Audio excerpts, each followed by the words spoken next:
Summer is fast approaching, and I think it's time we took a little bit of stress out of our lives, isn't it? With HelloFresh UK, you can get all the ingredients and inspiration you need to make your meal times and your cooking experience simpler than ever.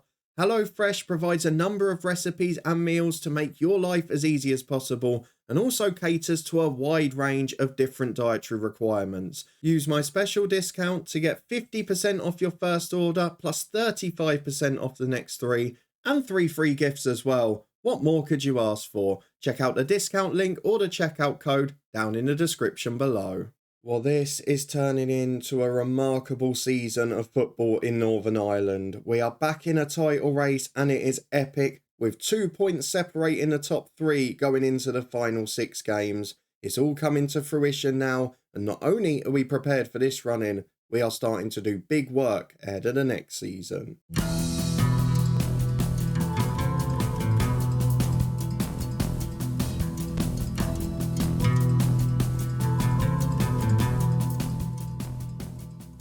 Yes, hello and welcome along to part 112 of Lifting Spirits with me, Daniel. This Build a Nation save is becoming one hell of an epic one, and this season is the moment I feel that Northern Irish football's on the move. The top 3, as you can see from the table in front of you, are separated by 2 points. We are in the middle of that. We have got our last game before the league split against Warrenpoint today, and Linfield and Larne go head to head. It is going to be epic. We've also got the final of my favourite competition, the SPFL Trust Trophy. So if you're looking forward to that, in addition to some very big summer transfer work well before we even get to the end of the season, and a deceptively good youth intake with some pleasant surprises, then please do put a thumbs up on it. Let's start with the youth intake, because besides all the other stuff going on, that is going to be the hallmark of whether this stave is a success, whether we can produce homegrown players at the club for the future. And this season, well, after being told we were going to get the worst possible youth intake, I'd argue we've got not far off the opposite. Look at this playing squad and look at the rating for it. It's been marked as a below average intake of 2-star ability. I'm not agreeing with that whatsoever. We've got one player at the top who is apparently a potential superstar. We've got 3 or 4 of the top talents that will definitely make it as Irish Premiership players and maybe therefore as squad players for us. So let's go and meet them quickly. Cliff O'Connell is a 15-year-old centre-half. He's already 6'2". He's great in the air. He's good in the tackle. His positioning's all right. Once the physicals catch up and some of the mentoring stuff works on the mental side, we're going to have a gem of a player. I've no doubt in that. Nick Caulfield is the other one with 1.5-star ability. A bit of a flair player, but great stamina and fitness at the age of 15. His work rate's good. Everything else looks unspectacular, but these sort of 8, 9, 10 ratings are going to push on, and he's going to become a really solid pro. So, again, one we should be keeping an eye on. We've got Jonathan Caulfield, another centre-half with 4-star potential. He's got great character and determination. Not the tallest, not the strongest, but he's only 15. And the rest of it, well, is pretty exciting, I'll say that. We'll run through the other ones we've given contracts to quickly. We've got Martin Brown, who is another centre-half. It was recommended, but I'm not sure he's going to make it. We've got David Quinn, a left winger. I'm very excited about him. I'm looking as a number 10 and thinking, is he underrated a bit maybe? Needs work in determination. He needs work on his long shots because he likes to shoot from distance. But he's someone, if we can get the potential right in the mental side of the game, we will be able to push him on for sure.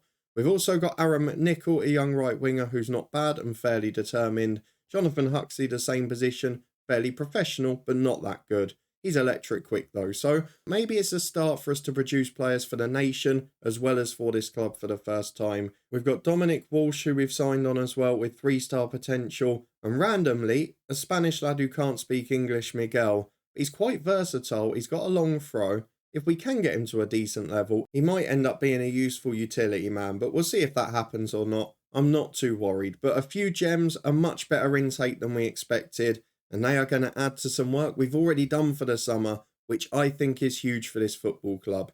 Let's go over to the transfer centre, and immediately you can see we have got 3 players joining the club permanently at the end of this season, and 2 of them are already here. Let's go through them in reverse order. Paul Symington, someone I've kept an eye on for a very long time at Chelmsford. He's 20 years of age now. He's only rated 1.5 to 2-star ability, but to me he looks like a bit of a gem, so we're going to bring him in. If he's not good enough, we'll loan him out for the year, hopefully to another side in the Irish Premiership, strengthen the nation for Europe.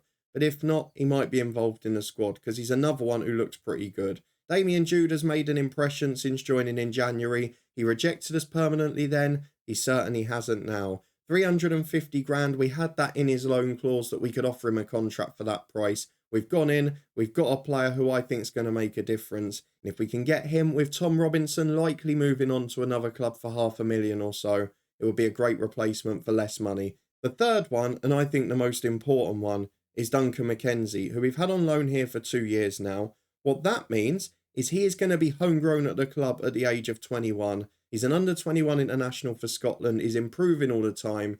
He has been a rock for us for 2 years. A really solid pro. His average rating's good. He pops up with the odd goal and assist.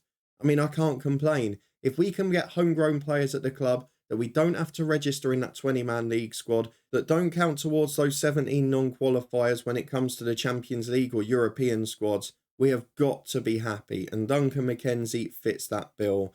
What a signing. What a 3 signings. And I am really excited about the summer already. There will be a few out, but we've got loads of people tied down to new contracts as well. We get them in order here just so you can see. Stow's signed a new contract now. His release clause is up to 950 grand, over double what it was last time. Aitken signed a new deal. Darren Murphy on the same wage as a backup keeper. He's been really good this year as a number 2. Dermot Lafferty's extended. Cameron Goss has extended, as has Neil Kane. We've got most of our squad now, the bulk of the big players, tied down for another 2 to 3 seasons, which is great. So off the pitch, everything is going remarkably. If we go and have a look at the club vision, we've got training facility improvements on the way. The youth ones have just been completed. So everything's stepping up now, and it's starting to be reflected in what we're achieving and what we're getting through. So really, really thrilled at the minute. I'm hoping a reputation rise will come with it. It's been a great year for Northern Ireland in Europe, and now we get down to the nitty gritty. If you remember last time we were in a 3-horse title race, we came out 3rd best. We cannot afford that this year. It looks like we're getting to the final of the Irish Cup. It looks like we're favourites for the final of the SPFL Trophy. We could yet win a pretty historic treble and arguably have our best ever season at this club yet. And given where we were the first half of the year, it would be the most remarkable achievement. Let's go and have a quick look at what our recent results were though, because you were with me for disappointment on penalties against Derry City in Europe, followed by that big win in the SPFL semi-final. And since then, we've been brilliant. Coleraine had their last 5 games before the split, all against us and Linfield. They've lost 4 of them. That's why they've fallen away. I didn't realise Larne and Linfield had to go head-to-head twice, whereas we'd already played Linfield 3 times. So the table was a little bit deceptive in truth, and we are now taking full advantage. We beat Dungannon 3-1, Damien Jude getting a goal, 2 for Dermot Lafferty, who continued his good form. But then it was Maurice Simpson's turn to take over. Morgan Griffiths got the first against Crusaders before Simpson added a brace himself. Against Glenavon, it was Simpson and Thompson, one of the other January signings, getting his first there too. 2 early goals in a cup quarter-final, Daly and Griffiths against Cliftonville. A 0-0 draw then with our reserve side against Larne, which was a brilliant effort with 10 men for 45 minutes. Darren Murphy put in a great display, and we had to rotate. We had 3 games in 5 days, and largely I've managed to play my first team. But that game we had to take a gamble, and it really paid off, because 0-0, an absolutely cracking result. A 5-3 win against Coleraine the next time out. Bit of a death slapper this one, as we fell behind on 3 separate occasions. We managed to let in 2 goals in the air to a 5'7" midfielder who can't jump, but the less said about that, the better. In the end, it was Maurice Simpson with a hat-trick and Cameron Goss with a late brace in the air, which got us a comfortable victory there. Then we got back-to-back 2-0 wins at home to the same team. Stow scored the second after Griffiths opened the scoring in the first one, and Dermot Lafferty with a second-half brace the next time out. Then against Glentoran, one of our former stars came back to help us. Barry Coffey with an early own goal to build the confidence. Redemption for Luke Smith with the second. And then Ben Parry with a third on the stroke of half-time before Gavin Reid scored a bit of a fluke across from the left-hand side that beat everyone. And now we go into these back-to-back games. Warrenpoint for the chance to go maybe top of the league, depending on the Linfield game.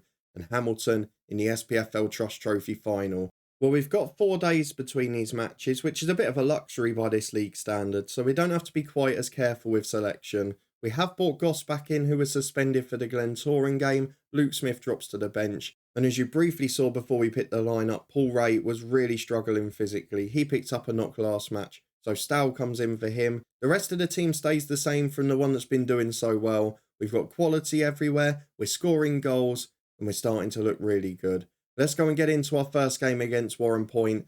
Keep an eye on the Larne v Linfield score, but first and foremost, we've got to do our job. If we can get it done early so we can rest people for Tuesday, that would be lovely for our chances in the cup final. Let's go and get through the dressing room. Barry Bagley scored against us last time. He's back in the team against his former club here. And Warrenpoint have got a few of them, haven't they? Carl McClelland, another one. There's 3 or 4 more on top of that. But no one's stopping us at the minute. Or at least I hope so, going into this game. As early doors, it's a Warrenpoint goal kick. Long ball downfield. They're a pretty direct team, but we deal with that well. Mackenzie finds Dunn, who switches to Parry. Great to have him back to fitness and doing well too. As Dunn gets the ball into Lafferty. Oh, straight at me. But that is a really good flowing move. On the counter, we're starting to look really strong. We're dominating games for the most part too. Do you know what? I'm really proud of this side at the minute. As Griffiths puts a free kick in. Stow's up, hits the bar. The rebound's cleared away. Larne have gone 1 up against Linfield. So if we can win this game now, we will be top. This is huge. But we've got to make it count. And at the moment, we're not. We're going to encourage the lads, try and get them on the front foot. We've not really looked like scoring. After all the goals in the recent games, now it's gone a bit calmer. But they're picking up yellows. Maybe there's a red to follow. But look where they've got a free kick. You already know what's happening. This one's going in. The wall doesn't cover the near post and it will be scored. There we go. 1-0 Warrenpoint. What lovely timing for it. Thank you very much. And we're bottling it right on camera. Could not be more disappointed. We've scored a lot of our goals in the second half recently as Linfield get one anyway. But can we score here with Reed? Get into the break, back on terms. Duncan McKenzie's up. We talked about how big a signing he was going to be this summer. He's already proven it for us. What a fantastic moment. Now we're back on terms before the break, and I'm starting to feel confident again. As McKinnon chips forward. Mackenzie's then made a mistake. No, not like this. Neil Kane's dropped it in. Oh, I want to swear so badly. It's a comedy of errors from the kickoff.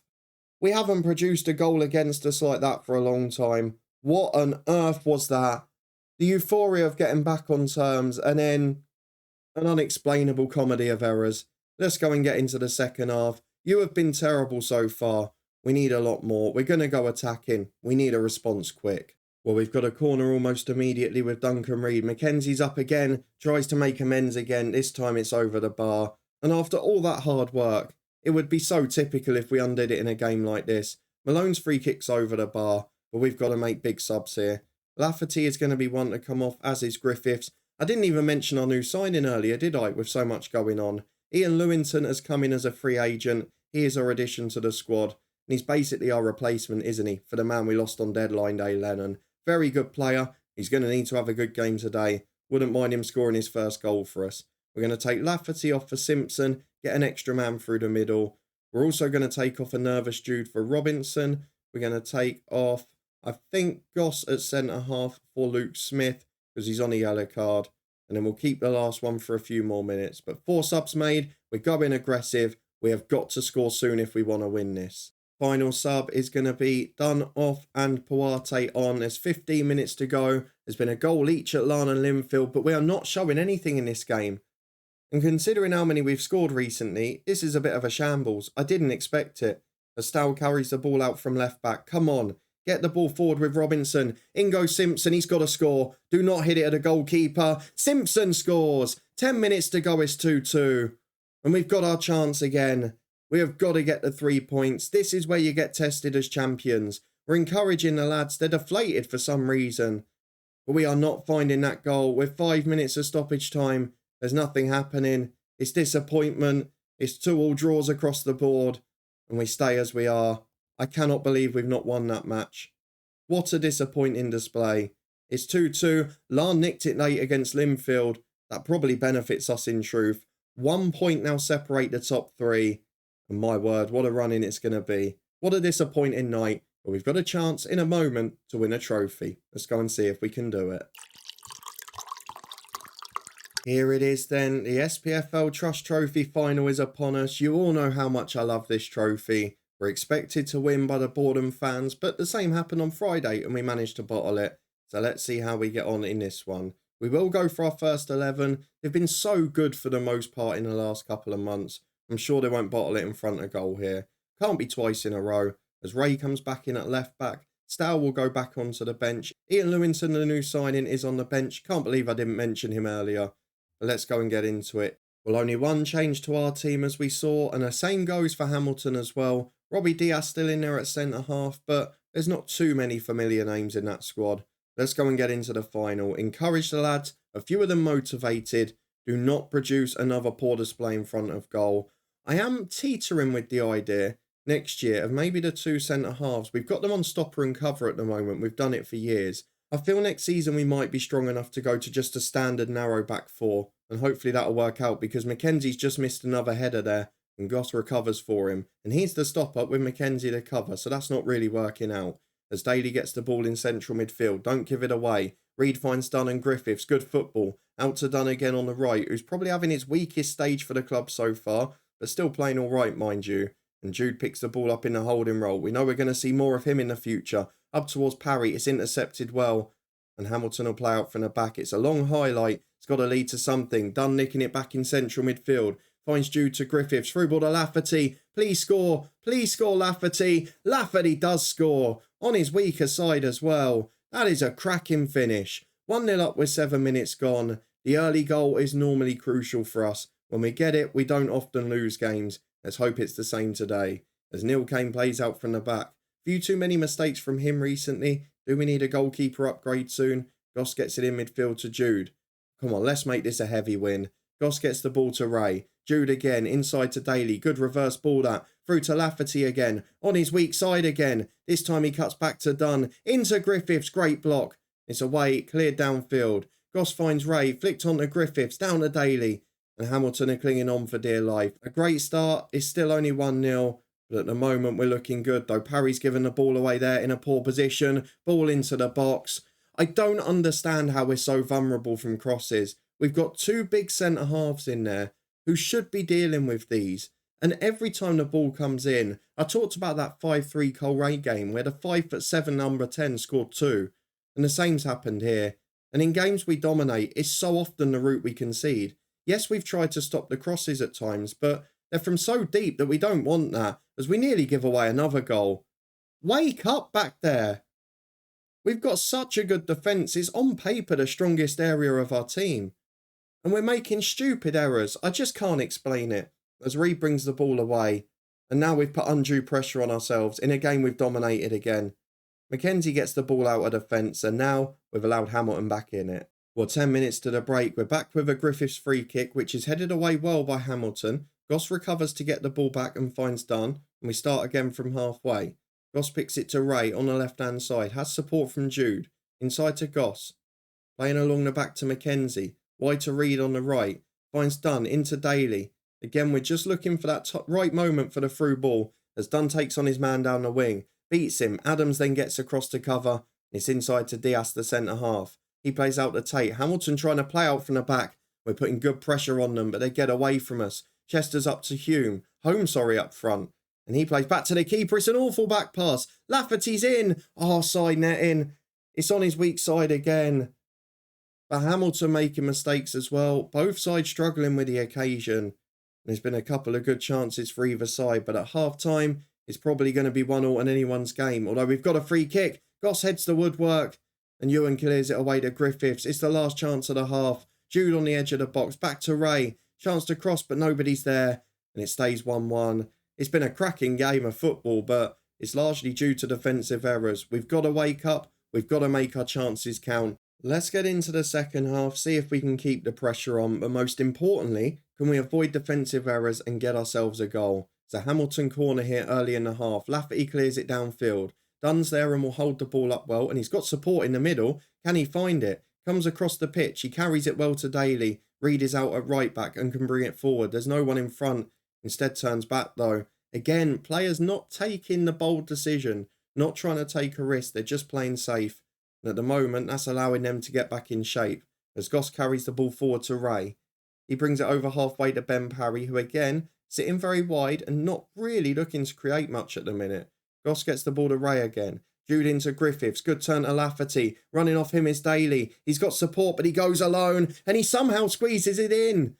I was about to have a go at him for not working the ball into the box. Tried a little bit of a tiddler from 20 yards, and it looked like it was going straight to the keeper, but he squirmed in that little corner. It was beautifully placed. Not the most convincing effort, but it counts, and we're back in the lead. As Goss heads the ball away to Daly here, can we finally assert ourselves on this match? Reed gets the ball on the right, down the line to Dunn. He's played well, switches it towards Lafferty. Flick down for Daly. Dunn supporting again. Griffiths is in. Griffiths scores. Surely that's game over. We're 3-1 up. We've got that crucial 2-goal lead that we don't often get in these tight, squeaky games. And this time it should be enough to win the cup final. Nearly every shot on target has gone in today. With half an hour to go, I'm thinking about changes because Mackenzie's not played well at centre-half. I feel the experience of Lynch might be crucial. I'm also going to bring off Parry on the wing because he's not been at his best in recent weeks. I'm going to put Lafferty out wide with Simpson through the middle. Hopefully hold the ball up and win flick-ons a bit more too. We only get 3 changes here, so we've got to be careful. And with 10 to go, I'm going to make the sub at right back. It's going to be Luke Smith on for Gavin Reid. Got to protect him because he's playing youth international football. And to be fair, he does struggle with fitness anyway. And what an occasion it's been. Griffiths gets it as Simpson nicks the ball high up. Through ball towards Lafferty. Surging down the left here. He's got Simpson in the middle. Griffiths is arriving too. Who can he find? He cuts it back to Ray. Chance to shoot here. Back to Jude. Jude shoots. Jude scores. And we're winning my favourite competition. The SPFL Trust Trophy is going to go to Lisburn Distillery. And in the second half, we have been absolutely brilliant. And finally, we're showing a ruthless edge. Jude pops up with another goal, the 2B summer sign-in. And I am absolutely thrilled. I didn't know if we'd get to win this in a save due to the way the fixtures fell and normally having to rest the whole team. But here, we've done so well this season. And now, we could end up with a treble. Who would have thought that the way we were playing? Lafferty has just skied one, but it was great work before it. And the party is about to start in Scotland. We're at Motherwell's Fir Park. There are 13,000 fans in. And we are walking up to lift the SPFL Trust Trophy. What a shame it's still not sponsored by Tunnock's Caramel Wafers. But I'm not going to complain. The first trophy of the season. Important to keep adding new ones to the cabinet. And this is, after the Cup and the League, the third most reputable trophy we're in. So to win it, to boost our reputation more, it can only be a good thing. Get the confetti cannon out. Because Lisburn Distillery have won a UK tournament. The SPFL Trust Trophy Final has been won by Lisburn Distillery. What a day, what an episode, what a season it's becoming. And that brief disappointment against Warrenpoint, it didn't last long, did it? Let's go and have a look at the schedule for when we're next going to be back and see how our fixtures have fallen following the league split. Well, this is a pretty interesting one actually, because we're going to hope we've got an Irish Cup final to finish against Linfield. But our final game is away at Coleraine, where we had that scary 5-3 a few weeks ago. We've got Linfield and Larne early on in the split. Linfield are also playing Larne in the second game, so it's probably going to come down to whether we can get those results against Warrenpoint and Coleraine, which, as we saw earlier in the episode, is what sometimes lets us down. So we're probably going to come back for the Irish Cup final and the last league game, presuming we get through Crusaders. If we don't, I'll probably focus on the league a bit more. But for now, it is going to be one epic finish to the season. 1 point separating the top 3, a trophy in the bag that we've never won before, and one more potentially on the way. This could be a brilliant season. It could also yet be a bit of an underwhelming one. But I think you'll agree, for the future, things are looking very bright at Distillery. We've got a great youth intake for the first time at a save. We've got a brilliant summer transfer window lined up. Let me know in the comments what you think of all of it. If you did enjoy this episode, ups and downs again, but overall, so much to celebrate, then please do put a thumbs up on it. Subscribe down below and turn that notification bell on to stay up to date with the rest of the season. I don't think you're going to want to miss the finish to this one, are you? We'll be back with the head coach tomorrow. It's also a pretty interesting season there before we're back with this one in 2 days' time. Will it be a double, a treble, or just the one trophy that we've already won? Get your predictions in down in the comments. And I'll see you back here next time. One thrilling climax to the league season.